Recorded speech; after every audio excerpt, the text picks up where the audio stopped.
Hey everyone, welcome back to another YouTube video that I'm making for you guys today.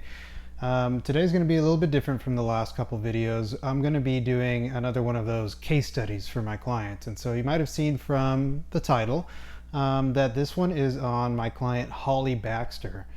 So Holly has been a client of mine for a couple of years now, and she is kind of unique in that she is both a power lifter and a competitive bodybuilder, and she's a really good one at that. So it takes a little bit of special, planning when it comes to making a program for her, because we have a few different goals in mind that might actually contradict each other from time to time. So let me just kind of break down a little bit about Holly. When she came to me, I'm going to give you kind of the stats of what was going on with her then, and kind of what has how that has transpired over time and where she's at now. So Holly is now 30 years old.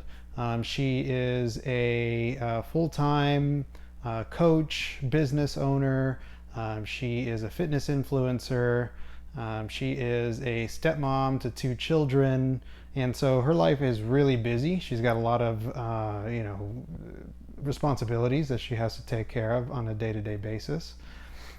The kids obviously demand a lot of attention, the business demands a lot of attention, and all of those things also kind of bring a lot of stress. And so that's something we have to kind of work around within people's schedules and within their training program. Her training history is also kind of unique. She was a competitive track and field athlete, specifically sort of a sprinter and short distance runner. So she has a history of explosive speed type of training, and as you can see in her physique, she's really good at building muscle. She has probably dominating her muscle fiber type is probably dominated by type 2 muscle fibers, which are the muscle fibers that grow more easily and more readily when exposed to resistance training. And so because of that, there's two things we got to watch out for. We have to sort of make sure we're giving the right kind of training as far as volume and intensity is concerned, and we have to make sure that we're not pushing her too hard, because that's going to create a problem as far as recovery is concerned. Injury history wise, she doesn't have like a lot of big injuries that you might think would come along with heavy lifting or say a track and field background, but she does get some hip tightness and some low back tightness from time to time. And so interestingly, she has a lot of anterior pelvic tilt, which you would think, you kind of hear that a lot, like, oh, anterior pelvic tilt is bad, that's going to be causing low back pain and squatting problems. But I found that actually it kind of depends. So some people do have anterior pelvic tilt, and that does seem to correlate with their back pain. And then I get a lot of people who have a lot of anterior pelvic tilt who have absolutely no back pain at all. And on the flip side, I get people who have very little anterior pelvic tilt and they just, have pain for whatever reason. And so anterior pelvic tilt, for those who are not familiar, is when you have like a very exaggerated curve in your lower back. So this happens a lot with female fitness competitors because of the way they have to pose on stage. And so this is something that Holly deals with. Is it the cause of her low back pain?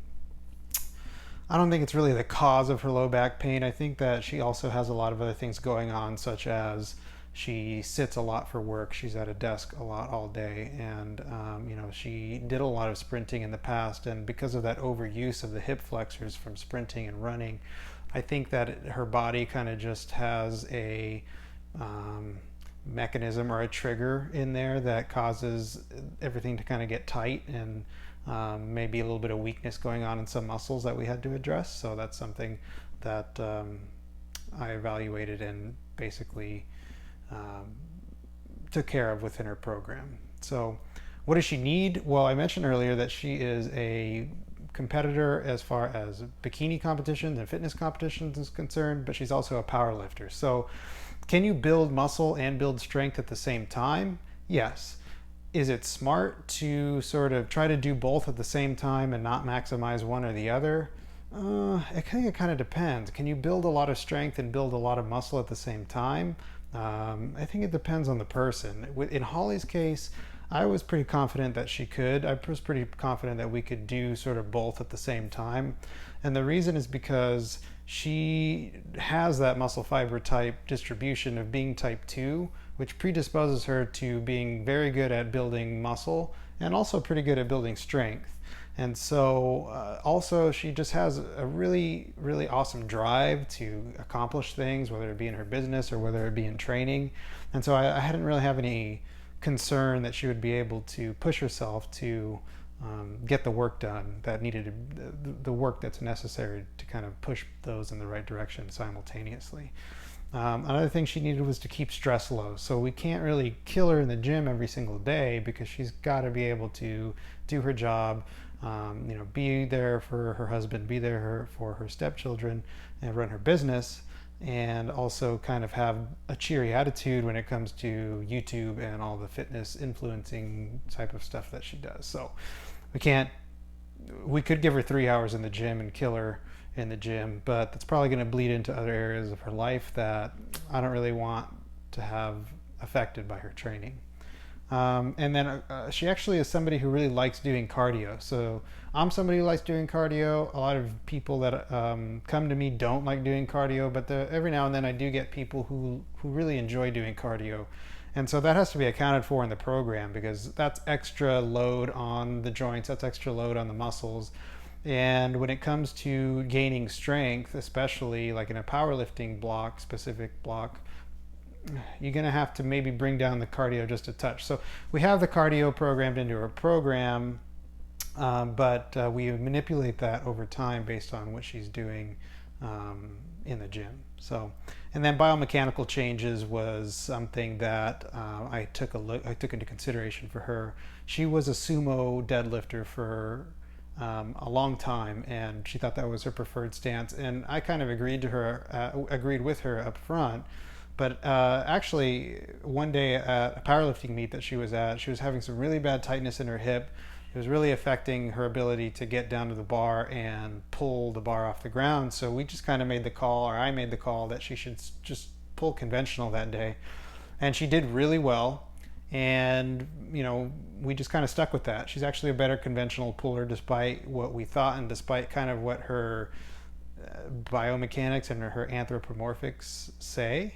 But that's just kind of another one of those things where it's like an art to coaching. You just kind of have to figure those things out as you go along. And then with her hip pain and her low back pain, we've been just having to give her a lot of hip strengthening, a lot of groin strengthening, a lot of low back strengthening work to hopefully bring down that tightness, because a lot of times tightness is a matter of weakness. And so, we're just giving her a lot of that kind of stuff to hopefully change a little bit of the anthropomorphics just a little bit to relieve some tension that might be pulling on her low back. So that's kind of the upfront data that I collected from her. Obviously, I did a movement screen to make sure that she was moving correctly and giving her the right, exercises that she needed. But I take that data into account when I'm making people's programs, and so I'm going to go ahead and run through her program for you on a screen capture next, so you can kind of get an idea of what exercises I'm giving her, why I'm giving them to her, why I'm doing certain strategies, and things like that. So let's switch to that screen capture right now. So now that I've told you guys about what what her information was coming into the program, let me just give you a look at what her program looks like today. So I mentioned that she needs a hybrid approach. She needs to be able to do a lot of hypertrophy work. She needs to be able to do a lot of strength work as well. Right now, she's actually in the process of, well, she's just going through her competitive season with bodybuilding. So she just competed at World Championships. She has another competition coming up in December. And so right now her program is going to be a little bit more focused on bodybuilding. And so you can do that with a program, you guys. You can switch back and forth between goals as needed. The key is you're going to want to have some maintenance work for the whichever goal you're not maximizing. So in this case, she's not maximizing strength right now. So we're just kind of giving her enough strength work, enough of a dose to maintain or perhaps push the needle just a little bit on the strength side of things. So, 3 sets of 5 on the back squat. Nothing too crazy there. Nothing. I'm having her keep her RPE low. Um, I just want her to continue feeling heavy weight on her back. You notice the same thing. I'm actually not even having her do conventional pulls right now. She's just doing trap bar deadlifts. And I kept bench press in there as well, just because that's a really good mass builder for the upper body, as squats and deadlifts are for the lower body. But I'm not having her do singles or doubles or triples at really high RPEs. I'm just kind of keeping it manageable with sets of 5 for now.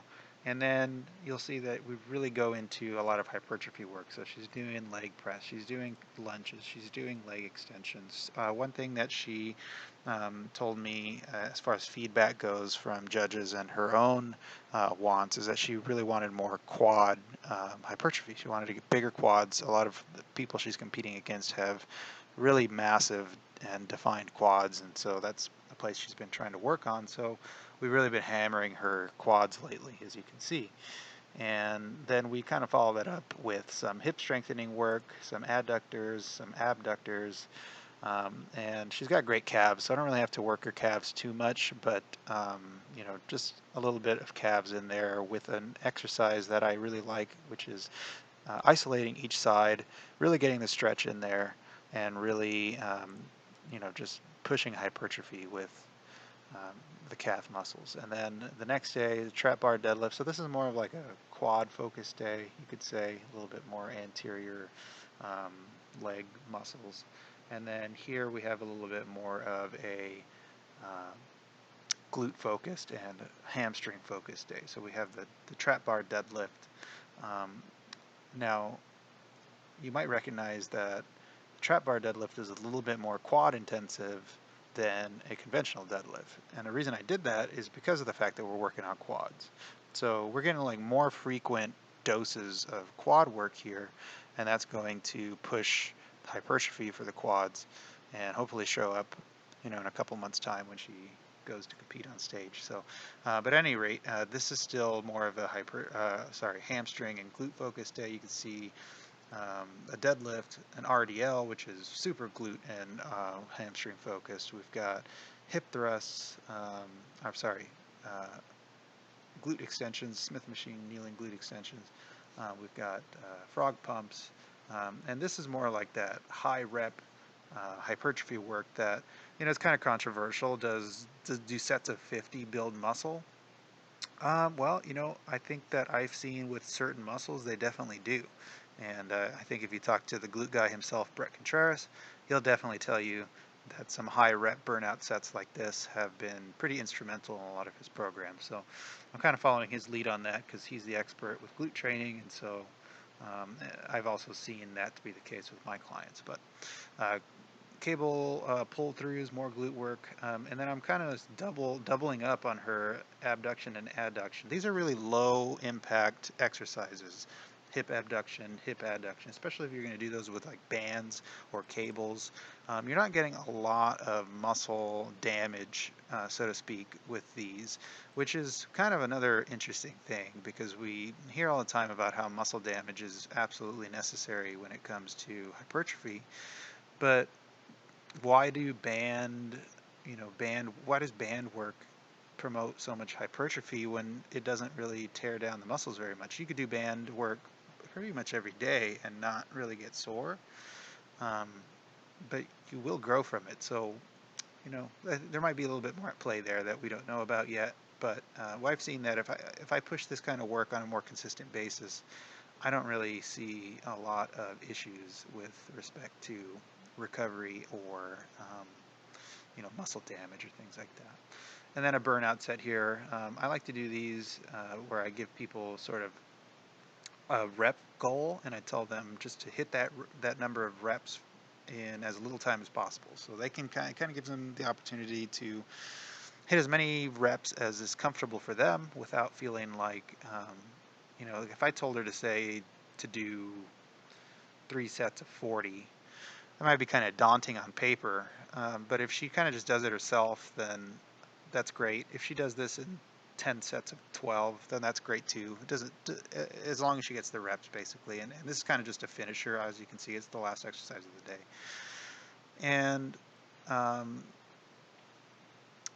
we'll move on to more of an upper body focused. This block has been really lower body focused. A lot of her work has been really lower body focused, as it kind of has had to be because of the fact that she wants to do powerlifting. Lucky for her, she's got a great upper body as far as muscle is concerned, and so she can kind of get away with doing less work in her upper body as compared to maybe other people out there. And that's something that I've had to take into account just as her coach. This isn't the plan that I would give to everybody. If I had another competitor, I could have another competitor who was essentially, you know, a rival of Holly's who came to me, and if I gave her the same program, it's just not going to work the same way for her because maybe she's not as gifted in that area to put on muscle in her upper body. So maybe in that instance, I might have to go with more of a full body split several times a week where we're hitting that upper body a little bit more often. But in Holly's case, she doesn't need to do as much upper body. And so we kind of hit her, I almost call it like a shotgun approach on her upper body days, where I'm kind of just giving her one set of pretty much everything so that we hit every angle, every major body part for the upper body, and then maybe give her some uh, assistance work or isolation work at the end. So you can see bench press is a horizontal push. This is a vertical push with the shoulder press. This is a horizontal row. I didn't give her any vertical rowing on this. I kind of saved that for later, I think on another day. But then we have some isolation work with some shoulder raises, back to the horizontal rowing, just to build a really muscular and thick back, and also to build muscular endurance with respect to her deadlift capabilities. And more raises. Shoulder muscles are really huge in fitness competitions, and most women really like to have those capped shoulders with a tiny waist. So having bigger shoulders is just going to make your waist look tinier. So we're doing a lot of shoulder stuff. And then, this is just kind of for fun. Like Holly has great arms. Her biceps and triceps are phenomenal, but she really kind of like she enjoys doing some bicep and tricep training, so I keep those in there. Um, and I think it helps her out because she can take some videos of those for Instagram and YouTube, and it doesn't hurt that her arms look phenomenal on camera, so we'll just kind of take advantage of that. And, you know, that's kind of an upper body day for her. It's nothing sexy, it's nothing crazy, it's just effective. So then we get back to another lower body day, sorry.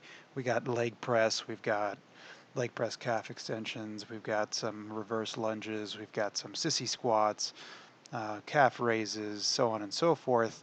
And you'll notice that the rep range is a little bit higher on this day compared to the first quad focus day that we have. So this is another quad focus day, and the earlier quad focus day was a little bit more a little heavier with some back squats, some different loading on the leg press. And this one we're having higher rep stuff. We're having more isolation exercises for the quads, and then also having her do some abs. The reason I have such higher reps on this day compared to the other day is because Holly is somebody that does respond well to higher rep ranges, and that's something that we've noticed over time. So the sort of that whole rep range debate as to which one's the best for hypertrophy.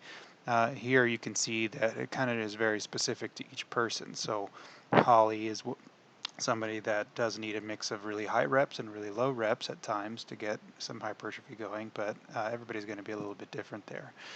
Um, she is also somebody that needs a little bit work on her abs. It's one of the feedback that she got from her last shows. She needed maybe a little bit more hypertrophy in the abs, so we've been giving her more exercises that actually weight the abs as opposed to like a plank or a RKC plank or a side plank or those kind of timed ab exercises that are really helpful for building core endurance. We're having her do more traditional repetition eccentric movement on those abs to try to get a little bit more hypertrophy in there. And you'll see that, like for this one, I'm having her do max reps. So there's an example. I'm having her do high reps because I'm thinking that that high reps that she's used to for legs is going to carry over to her abs as well. So that's a lower body day, second quad focused lower body day for her.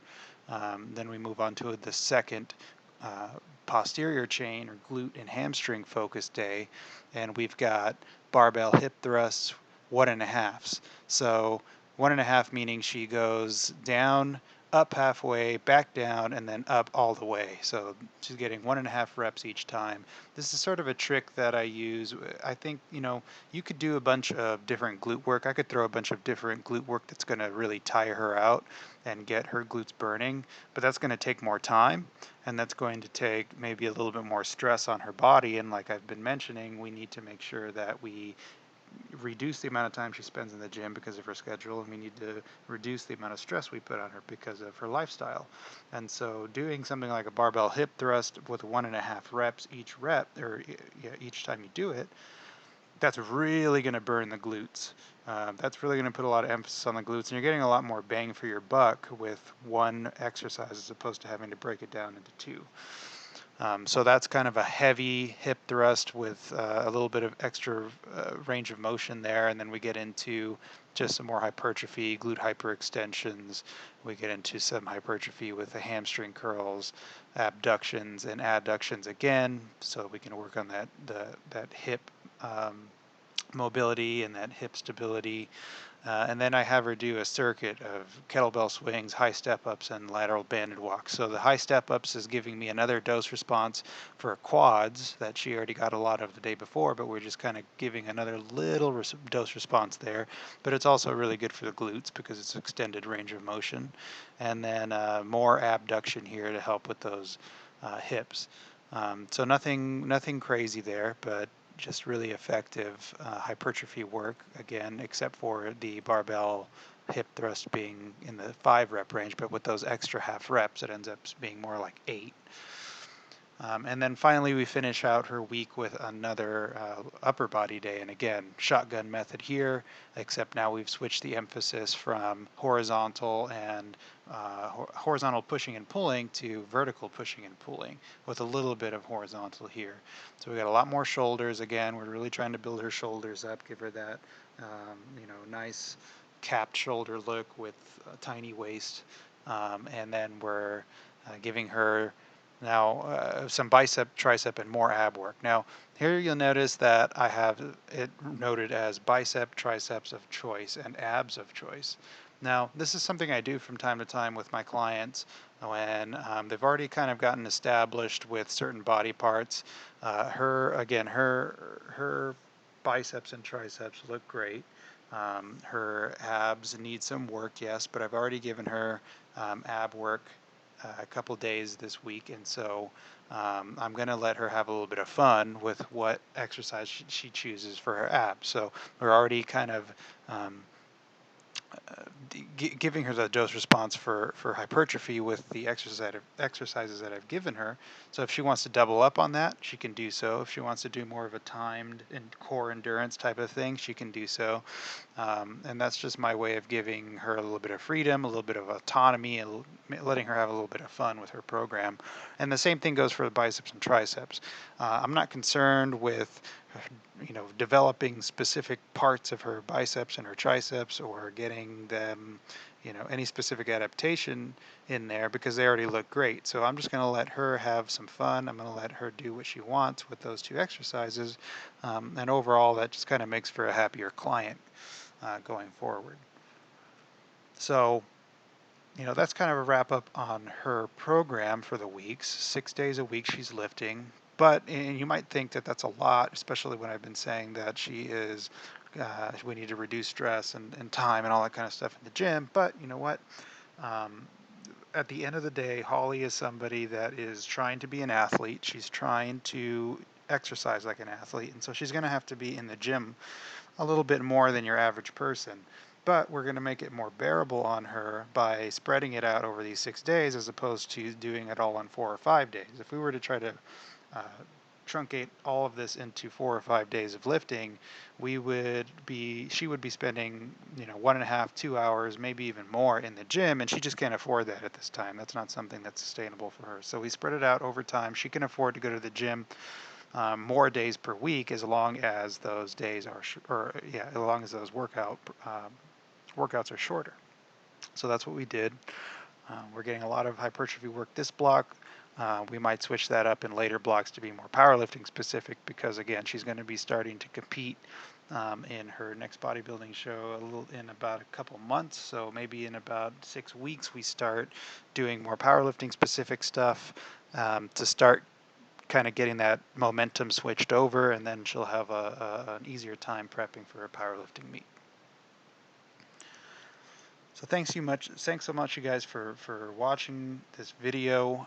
I really hope you enjoyed it. I really hope that you guys get a lot out of these explanation videos when it comes to the client programs that I go over. It's my hope that I can kind of spread, my ideas a little bit to some other coaches, and hopefully, provide some stimulus for some conversation around maybe even my methods and what you might do instead. If you really like this video, do me a favor, hit the subscribe button, give me a like, go follow me on Instagram at The Strength Cave, visit my website, see what I've got to offer. If anything catches your fancy, reach out to Andres at thestrengthcave.com or contact me through my website, and I will see you guys in the next video. Thanks.